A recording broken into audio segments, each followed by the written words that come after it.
A reading from the Gospel of Mark. Jesus said to them, "Is a lamp brought in to be put under the bushel basket or under the bed and not on the lampstand? For there is nothing hidden except to be disclosed, nor is anything secret except to come to light. Let anyone with ears to hear listen."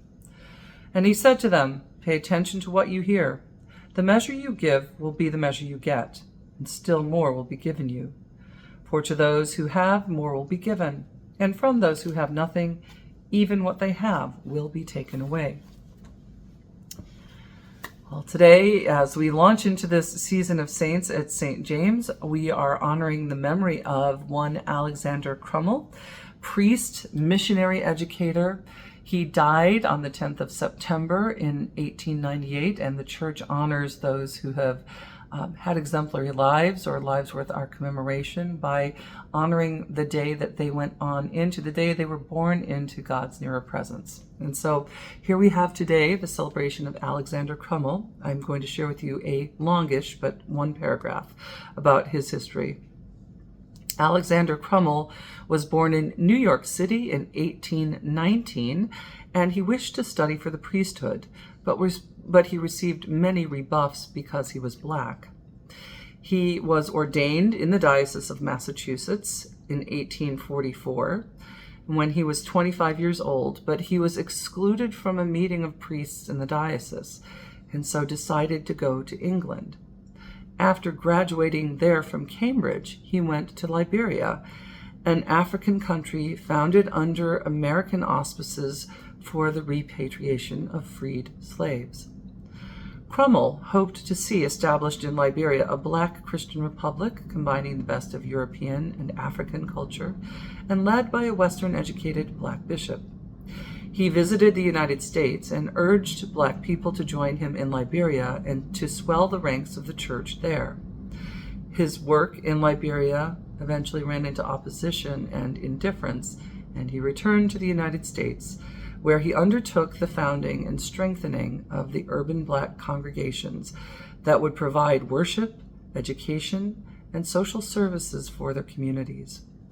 When some bishops proposed a separate missionary district for black parishes, Crummel organized a group now known as the Union of Black Episcopalians to fight this proposal. Well, that is a summary by James Kiefer in this resource that we have for the list of saints that the Episcopal Church honors. So what I'd like to do as I'm moving through these next few weeks, and we're calling to mind some of these people who have gone before, who've in some ways started out with very ordinary lives, but wind up in the end doing extraordinary things and becoming something extraordinary through the grace and power of God. And indeed, I think that's pretty much what a saint is. No one's born a saint. All of us are born as just ordinary people, and then God somehow has a way of transforming us.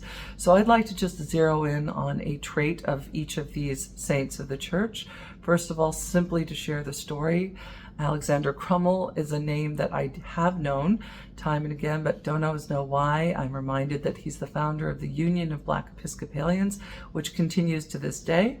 If you look up UBE, as it's often known, often referred to, UBE, or the Union of Black Episcopalians, they continue as an organization to this day, helping to strengthen and help to stand all those who serve in the church, in the Episcopal Church, as members both of the Episcopal Church, but also members of the Black community in the United States, and with all of the particularity that brings. But what I'm struck by in Crummel's story is that when God called him to do something, he set out to be faithful and to do it.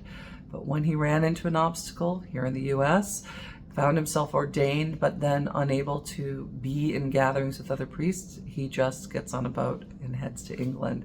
Happens, and I love, in passing, he graduates from Oxford and goes from there and goes on to try to do something new, to do something really amazing in this emerging Republic of Liberia, trying to thinking each point you can just hear him responding to God's call and running into a brick wall here in the States, then going on to Liberia, trying to recruit people there and grow the church, and running into, what did they say, apathy and resistance. And so returning to the United States and continuing, not just coming back and throwing up his hands, shrugging his shoulders, but continuing to apply himself to that call to which he believes God is calling him, which is to be a person of faith, to be a leader in the church, and to advance the participation of Black people in the United States.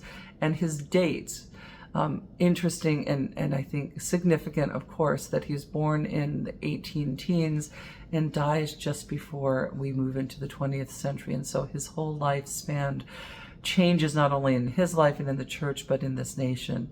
And that through it all, he wound up being faithful to God. And whenever he ran into a closed door, simply finding another door to walk through or a window to open, but continuing to be faithful in reaching out to God's people with his understanding of what God was calling him to next. May that be an inspiration to you and me. Wherever it is in our lives we're feeling called, when we run into obstacles, to remember the spirit of Alexander Crummel and how he simply kept going and kept responding to God's call in all sorts of new and imaginative ways. May God be with you this day. May God bless you and keep you this day and always. Amen.